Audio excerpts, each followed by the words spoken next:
Hello dear friends, स्वागत है आप सभी का इस नए वीडियो में। डियर फ्रेंड्स, आप सभी लोग कैसे हैं? आई होप आप सभी लोग अच्छे होंगे, स्वस्थ होंगे और पढ़ाई शुरू कर दिए होंगे। डियर, मुझे वीडियो देखने से तो पता नहीं चलता कि आप सभी लोग पढ़ाई शुरू कर दिए। बस 2 4 10 20 लड़के ऐसे हैं जो कंटिन्यू वीडियो देख रहे हैं, पढ़ाई कर रहे हैं। तो सिलेक्शन उन्हीं लोगों का होगा डियर, जो पढ़ाई स्टार्ट कर दिए हैं। नोटिफिकेशन आने के बाद अगर आप सोचें ना कि हम तैयारी कर लें, तो मुमकिन तो है, नामुमकिन तो नहीं बोल सकता, लेकिन बहुत कम चांस बनता है। Okay dear friends, Madhya Pradesh वन रक्षक 2025-26, MP home guard, MP SI, MP police, MP patwari, MP jail प्रहरी, जहां भी साइंस का क्वेश्चन पूछा जाएगा, ये तीसरा क्लास है डियर फ्रेंड्स। खासकर एमपी फॉरेस्ट गार्ड के लिए ये क्लास बनाया गया है। लेकिन एमपी ईएसबी के जितने भी एग्जाम होते हैं, आप सभी लोग इस वीडियो को देख सकते हैं, जहां भी साइंस पूछा जाता है। डियर फ्रेंड्स, पहले हम एनसीईआरटी के टॉप 20 क्वेश्चन करते थे सोल्व, लेकिन अब मैं 30 क्वेश्चन लेके आने लगा आप सभी लोगों के रिक्वायर्ड पर। डियर, वीडियो अच्छा लगेगा तो प्लीज़ एक लाइक ज़रूर करेंगे वीडियो को, और ज़्यादा से ज़्यादा शेयर करेंगे अपने सभी दोस्तों में एंड स्टडी ग्रुप में। जो भी डियर स्टूडेंट्स चैनल पर नए होंगे, अगर उनको वीडियो का नोटिफिकेशन पाना है तो चैनल को सब्सक्राइब करके इस घंटी वाले निशान को प्रेस जरूर कर लीजिएगा, ठीक है। सभी क्वेश्चन को एक बार अपने से आप ट्राई जरूर करते जाइए डियर फ्रेंड्स। कितना क्वेश्चन आपसे बन रहा है आप लोग आंसर कमेंट सेक्शन में लिखते जाइएगा। स्टार्ट करें वीडियो को। देखिए, पहला क्वेश्चन है, त्वचा की सबसे बाहरी परत है एपिडर्मिस, डर्मिस, ऊतक, हाइपोडर्मिस। करेक्ट आंसर हो जाएगा डियर फ्रेंड्स, बताइए। ऑप्शन नंबर फर्स्ट हो जाएगा एपिडर्मिस। डियर फ्रेंड्स, एपिडर्मिस जो होता है त्वचा की सबसे बाहरी परत होता है, जल रोधक अवरोध प्रदान करती है और हमारी त्वचा की रंगत बनाती है। नेक्स्ट क्वेश्चन देखते हैं डियर फ्रेंड्स। सभी क्वेश्चन वेरी वेरी इंपॉर्टेंट है, सभी क्वेश्चन को नोट डाउन कर लीजिएगा। एग्जाम टाइम में आपको ये वीडियो देखने का समय नहीं मिलता है। इसी वीडियो में डियर फ्रेंड्स आप सभी को बता दूं, जब नोटिफिकेशन आ जाएगा ना, तो बहुत सारा व्यूज आने लगेगा और बहुत सारे स्टूडेंट्स इसी वीडियो को देखने लगेंगे। ऐसा क्यों? क्योंकि एग्जाम आ जाएगा नज़दीक, तो सभी लोग सोचेंगे कि जल्दी जल्दी तैयारी कर लें, लेकिन जल्दी जल्दी में तैयारी होता है कुछ नहीं हो पाएगा। तो आप सभी लोग अभी से इसको नोट डाउन कर लीजिए, एग्जाम टाइम में आप अपने कापी से रिवीजन कर लीजिएगा। सेकेंड नंबर क्वेश्चन, एक कोशिका झिल्ली के आर पार अणुओं का उनकी कम सांद्रता वाले क्षेत्र से उनकी उच्च सांद्रता वाले क्षेत्र की ओर गति करना क्या कहलाता है? प्रसार, परासरण, सक्रिय परिवहन, निष्क्रिय परिवहन। इसका करेक्ट आंसर कमेंट सेक्शन में लिखिए dear friends. Option number C आपका करेक्ट हो जाएगा, सक्रिय परिवहन। सक्रिय परिवहन एक कोशिका झिल्ली के पार अणुओं का उनकी कम सांद्रता वाले क्षेत्र से उनकी उच्च सांद्रता वाले क्षेत्र में सांद्रता प्रवणता के विपरीत दिशा में गति है। Next question dear friends, third number पे पूछा गया, जीवों के वर्गीकरण के अध्ययन को खाली स्थान के रूप में जाना जाता है? Serology, virology, taxonomy, physiology. Correct answer हो जाएगा आपका ऑप्शन नंबर सी, टैक्सोनॉमी के नाम से जाना जाता है। सर्पोलॉजी डियर फ्रेंड्स सर्पों का अध्ययन, वायरोलॉजी विषाणुओं का अध्ययन, फिजियोलॉजी किसका अध्ययन होता है? आप सभी लोग कमेंट सेक्शन में आंसर लिखेंगे। जो भी क्वेश्चन आपसे पूछा जा रहा है डियर फ्रेंड्स, प्लीज़ आप लोग आंसर देने का कोशिश जरूर करिए, ठीक है। कमेंट सेक्शन में बताते जाइए डियर फ्रेंड्स कितना क्वेश्चन आपका करेक्ट हो रहा है। नेक्स्ट क्वेश्चन, मधुमेह रोधी दवा के रूप में किस दवा का उपयोग किया जाता है? मेटामॉर्फिन, जोलपीडेम, प्रोमोथाजिन, हाइड्रालजीन। तो इसका करेक्ट आंसर होगा डियर फ्रेंड्स ऑप्शन नंबर पहला, मेटामॉर्फिन मधुमेह रोगी दवा के रूप में उपयोग किया जाता है। मेटामॉर्फिन मधुमेह के उपचार के लिए एक मौखिक मधुमेह रोगी दवा है। देखिए dear friends, next question, question number 5, निम्न में से कौन सा विषाणु जनित रोग है? पोलियो, टिटेनस, कुष्ठ रोग, प्लेग। करेक्ट आंसर हो जाएगा आपका ऑप्शन नंबर पहला, पोलियो। पोलियो जो होता है डियर फ्रेंड्स एक विषाणु जनित रोग होता है। पोलियो माइलाइटिस मनुष्यों का एक तीव्र संचारी रोग है जो पीकोर्न विरिडे परिवार के एक मानव एंटेरोवायरस के कारण होता है। टिटेनस क्लास्ट्रीडियम टिटेनी नामक बैक्टीरिया के कारण होने वाला एक संक्रमण रोग है। कुष्ठ रोग एक कुरूप रोग है जो माइक्रोबैक्टीरियम लेप्री बैक्टीरिया के कारण होता है। प्लेग बैक्टीरिया यर्सीनिया पेस्टिस के कारण होता है। इन सभी के बारे में भी याद रखिए dear. Next question, question number 6, हृदय का संकुचन भी कहलाता है? सिस्टोल, अरस्तु, डायस्टोल, लब। तो इसका करेक्ट आंसर हो जाएगा ऑप्शन नंबर सी, हृदय का संकुचन डायस्टोल भी कहलाता है। डायस्टोल हृदय चक्र का वह हिस्सा है जिसके दौरान सिस्टोल के दौरान किए गए खाली करने के बाद हृदय रक्त से भरता है, जिसे संकुचन के रूप में भी जाना जाता है। ओके, चलिए next question dear friends, question number 7। आजा डिरेक्टा इंडिका निम्नलिखित में से किसका वानस्पतिक नाम है? गुलाब का पौधा, सेब का पेड़, नीम, आम। तो इसका करेक्ट आंसर हो जाएगा ऑप्शन नंबर सी, एजा डिरेक्टा इंडिया जो होता है ये नीम का पेड़ का वानस्पतिक नाम होता है। आम का पेड़ का वानस्पतिक नाम क्या होता है डियर फ्रेंड्स, आप सभी को कमेंट सेक्शन में लिखना है। ओके, चलिए मैं बता देता हूँ, मैंगी फेरा इंडिका। आप लोग सेब के पेड़ का वानस्पतिक नाम लिखिएगा कमेंट सेक्शन में। नीम का वानस्पतिक नाम एजा डिरेक्टा इंडिका। यह एक बहुउद्देशीय पेड़ है जो भारत में अत्यधिक लोकप्रिय है, जहां यह भोजन और कीटनाशक प्रदान करता है और इसका उपयोग बड़ी संख्या में नृवंश विज्ञान संबंधी गुणों के लिए किया जाता है। अगला question dear friends, question number 8। निम्नलिखित में से कौन सा कार्बोहाइड्रेट पाचन का मुख्य अंत उत्पाद है? वसा, लिपिड, ग्लूकोज, सेलुलोज।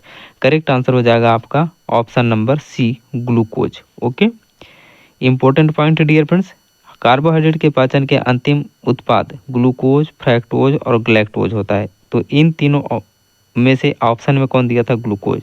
इसलिए आपका करेक्ट आंसर हो जाएगा ग्लूकोज। अगला प्रश्न डियर 9वें नंबर पर पूछा गया, निम्नलिखित में से कौन सी ग्रंथि टाइलिन नामक एंजाइम का स्रोत है? टाइलिन एंजाइम का स्रोत है अग्नाशय ग्रंथि, थायराइड ग्रंथि, पिट्यूटरी ग्रंथि, लार ग्रंथि। करेक्ट आंसर हो जाएगा आपका ऑप्शन नंबर डी, लार ग्रंथि। लार ग्रंथि एंजाइम टाइलिन का एक स्रोत है। एंजाइम टाइलिन या लार एमाइलेज स्टार्च का कार्य करता है, स्टार्च पर कार्य करता है और उन्हें माल्टोज में परिवर्तित करता है। यह स्टार्च के पूर्व पाचन में मदद करता है। Next question, question number 10।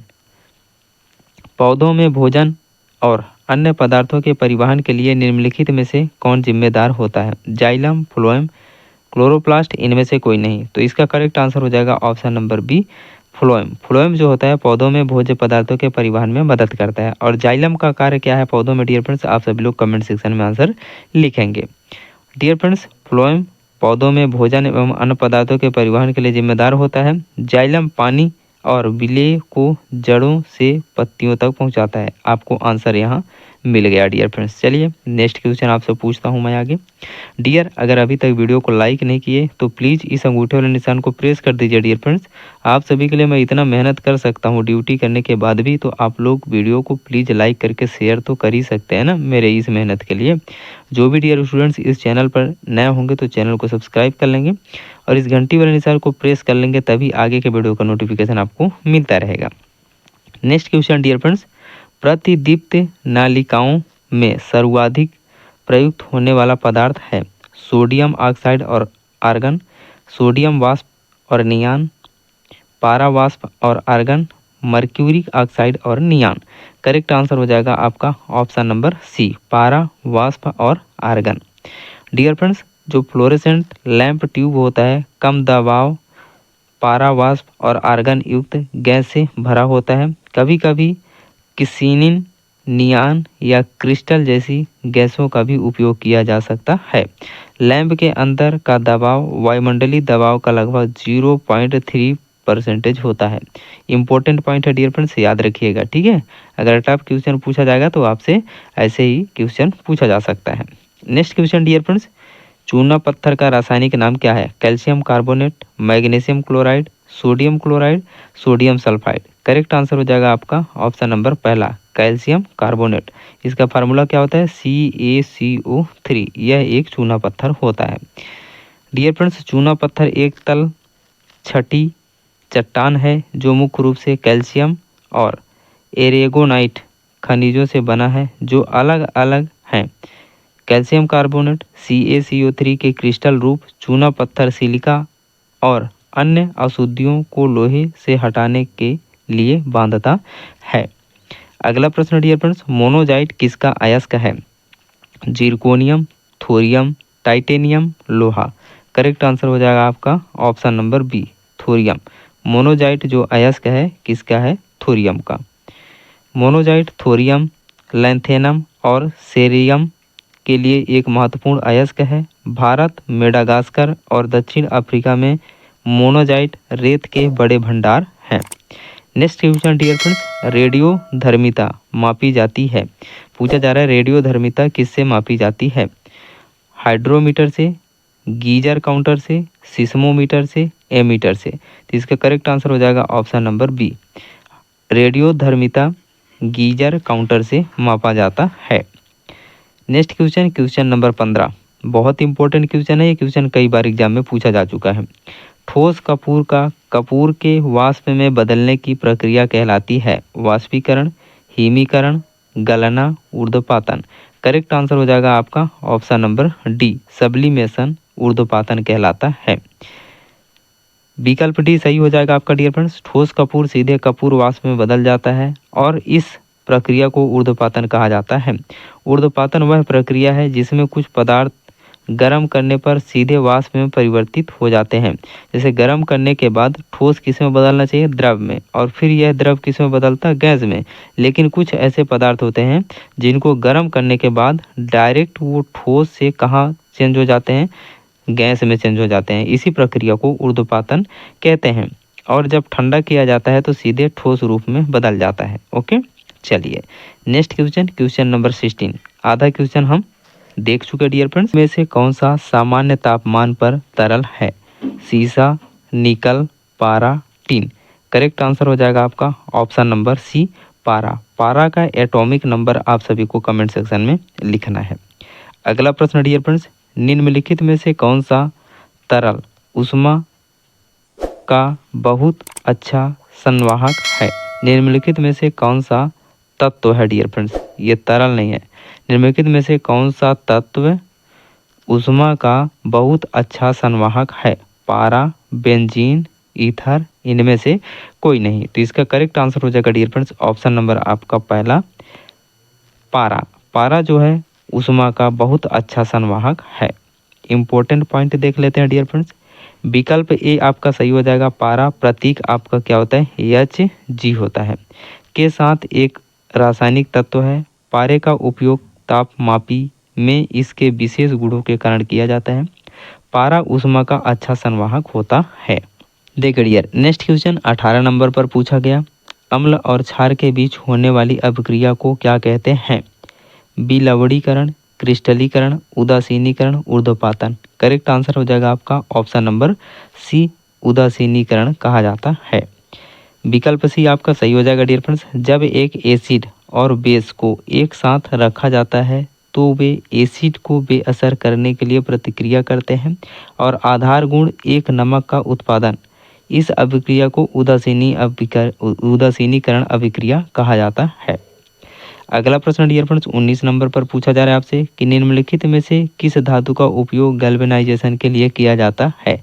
तो आंसर हो जाएगा आपका ऑप्शन नंबर पहला, जिंक का उपयोग किया जाता है गैल्वेनाइजेशन के लिए। ओके डियर फ्रेंड्स, विकल्प ए आपका सही हो जाएगा। गैल्वेनाइजेशन लोहे या स्टील पर एक सुरक्षात्मक जस्ता कोटिंग लगाने की प्रक्रिया है जंग लगने से रोकने के लिए। सबसे आम तरीका हॉट डीप गैल्वेनाइजिंग है जिसमें स्टील सेक्शन को पिघले हुए जिंक के स्नान में डुबोया जाता है। अगला क्वेश्चन, क्वेश्चन नंबर 20। कांच को खाली स्थान भी कहा जाता है। Super cooled liquid, super liquid, आदर्श liquid, distilled liquid. Correct answer हो जाएगा आपका ऑप्शन नंबर पहला, सुपर कूल्ड लिक्विड के नाम से जाना जाता है। ओके, चलिए नेक्स्ट क्वेश्चन डियर फ्रेंड्स 21 नंबर। एक स्थिर वस्तु जब तक स्थिर रहेगी और एक गतिमान वस्तु तब तक गति में रहेगी जब तक कि उस पर कोई बाहरी बल कार्य नहीं करता है। यह न्यूटन का कौन सा नियम है? पहला नियम, दूसरा नियम, तीसरा नियम, चौथा नियम। तो ये करेक्ट आंसर हो जाएगा डियर फ्रेंड्स, यह न्यूटन का पहला नियम है। ऑप्शन नंबर आपका पहला करेक्ट हो जाएगा। ओके, चलिए इंपॉर्टेंट पॉइंट देख लेते हैं डियर फ्रेंड्स। विकल्प नंबर पहला आपका सही हो जाएगा। न्यूटन के गति के प्रथम नियम में कहा गया है कि कोई पिंड तब तक विराम में रहेगा जब तक उस पर कोई बाहरी बल कार्य नहीं करता है, और एक स्थिर वेग से गतिमान पिंड एक सीधी रेखा में तब तक गति में रहेगा जब तक कि कोई बाहरी बल उस पर कार्य नहीं करता है। ओके, न्यूटन की गति का दूसरा नियम क्या है, आप सभी को कमेंट सेक्शन में लिखना है। नेक्स्ट क्वेश्चन, यदि किसी वस्तु को ऊंचाई से गिराया जाए और वायु का कोई प्रतिरोध न हो तो क्या होगा? ऑप्शन नंबर पहला, यह एक समान गति और त्वरण के साथ गिरेगी। ऑप्शन नंबर सेकंड, इसका त्वरण बढ़ जाएगा। ऑप्शन नंबर थर्ड, गति और त्वरण दोनों बढ़ जाएगा। ऑप्शन नंबर फोर्थ, इसकी गति बढ़ जाएगी। तो इसका करेक्ट आंसर हो जाएगा ऑप्शन नंबर डी, इसकी गति बढ़ जाएगी। डियर फ्रेंड्स, जब किसी वस्तु को ऊंचाई से गिराया जाता है और जब कोई वायु प्रतिरोध नहीं होता है तो वस्तु की गति बढ़ जाती है। अगला प्रश्न 23 नंबर, स्टीम लोकोमोटिव का आविष्कार किसके द्वारा किया गया था? Simon Steven, George Stephens, Gary Starkweather, Percy Spencer. तो इसका करेक्ट आंसर हो जाएगा dear friends option number B, George Stephenson ने स्टीम लोकोमोटिव का आविष्कार किया था। जॉर्ज स्टीफेंसन ने सार्वजनिक रेल लाइन पर यात्रियों को ले जाने के लिए पहला भाप लोकोमोटिव बनाया, जो 1825 में, कब? 1825 में स्टांकटन और डार्लिंगटन रेलवे के बीच है। Okay, next question, question number 24, यदि कोई पिंड किसी सतह पर फिसलता है तो उनके बीच गति का विरोध करने वाले बल को खाली स्थान कहा जाता है। अभिकेंद्रीय बल, घर्षण बल, अपकेंद्रीय बल, जड़त्व। करेक्ट आंसर हो जाएगा आपका ऑप्शन नंबर बी, आपका करेक्ट हो जाएगा, घर्षण बल कहा जाता है। ओके डियर फ्रेंड्स, घर्षण वह बल है जो ठोस सतहों, द्रव परतों और भौतिक तत्वों के एक दूसरे के विरुद्ध फिसलने की सापेक्ष गति का विरोध करता है। Next question dear friends 25 number, एक स्ट्रीम लाइन प्रवाह में द्रव में प्रत्येक बिंदु पर खाली स्थान समान रहता है। बल, दबाव, वेग, गति।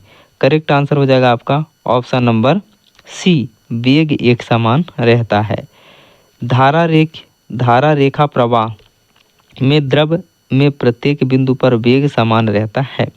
26 नंबर क्वेश्चन पूछा जा रहा है आपसे डियर फ्रेंड्स, वाहन में मीटर जो वाहन द्वारा तय की गई दूरी की गणना करता है क्या कहलाता है? Speedometer, odometer, thermometer, TDS meter. Correct answer हो जाएगा आपका ऑप्शन नंबर बी, ओडोमीटर कहलाता है।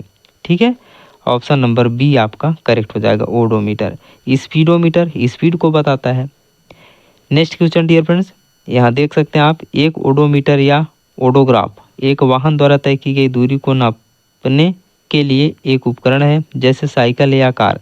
उपकरण इलेक्ट्रॉनिक, यांत्रिक या दोनों का संयोजन हो सकता है। 27 नंबर क्वेश्चन पूछा जा रहा है डियर फ्रेंड्स, दाब का एसआई मात्रक क्या है? न्यूटन है, वेबर है, पास्कल है, हेनरी है।